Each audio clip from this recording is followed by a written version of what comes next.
जी, आपने रत्नों को रिकमेंड करने के हमें अभी कई तरीके बताएँ। अगर हम बात करें कि इन तरीकों में जो सबसे बेस्ट तरीका है जेमस्टोन रिकमेंड करने का, तो वो क्या होगा? बेस्ट तरीका होता है कुंडली। देखिए, कोई भी ग्रह, कोई भी जेम स्टोन किसी ना किसी ग्रह को प्रभावित करता है। अगर आप नंबर 1 या नंबर 2 की तरह के हिसाब से पहनते हैं तो एक नंबर पे हज़ारों लाखों लोगों का जन्म होता है। लेकिन जब हम कुंडली की बात करते हैं तो एक इंसान की कुंडली हार्डली 2-3 लोगों से मैच करती है। एक समय के काफ़ी कम लोगों का जन्म होता है, तो उनकी कुंडली के अनुसार हम उनके कौन से ग्रह को अच्छा प्रभाव दे रहे हैं और बुरा प्रभाव दे रहे हैं, उस हिसाब से हम स्टोन्स को रेकमेंड करते हैं। तो मेरा तरीका है या मेरा मान्यता है कि कुंडली देख के स्टोन देना, स्टोन रेकमेंड करना बेस्ट तरीका है, जिससे सबसे ज़्यादा प्रभाव और लाभ मिलता है।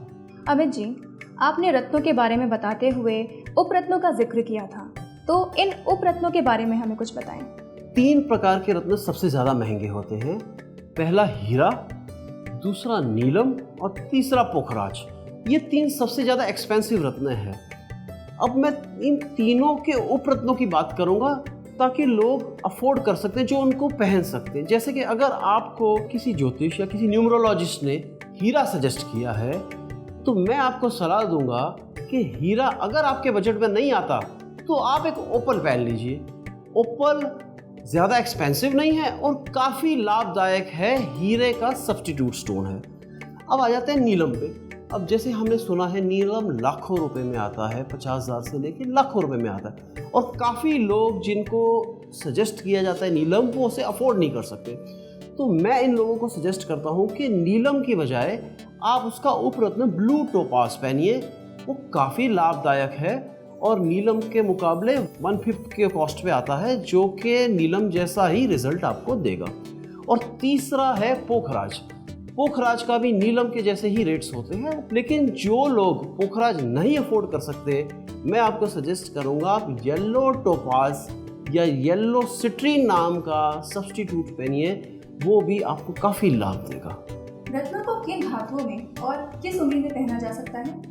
देखिए, ये पहली उंगली है, ये गुरु की उंगली है, ये जुपिटर की उंगली है।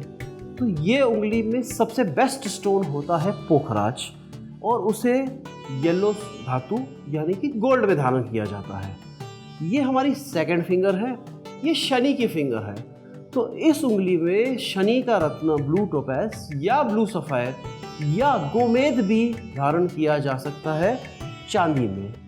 ये हमारी तीसरी उंगली है, इससे मंगल की गर्म उंगली कहा जाता है, एंगेजमेंट रिंग भी इसे कहते हैं।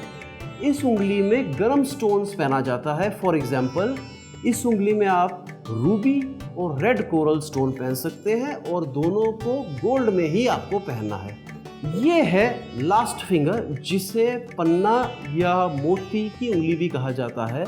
इस उंगली में आप पन्ना या मोती चांदी में धारण कर सकते हैं। तो ये आपकी चारों उंगलियों के रत्न मैंने आपको समझा दिए, और उसके मेटल, उसके धातु भी समझा दिए। आप उसका लाभ उठाइए। अब वेब, मोबाइल और टीवी पर उपलब्ध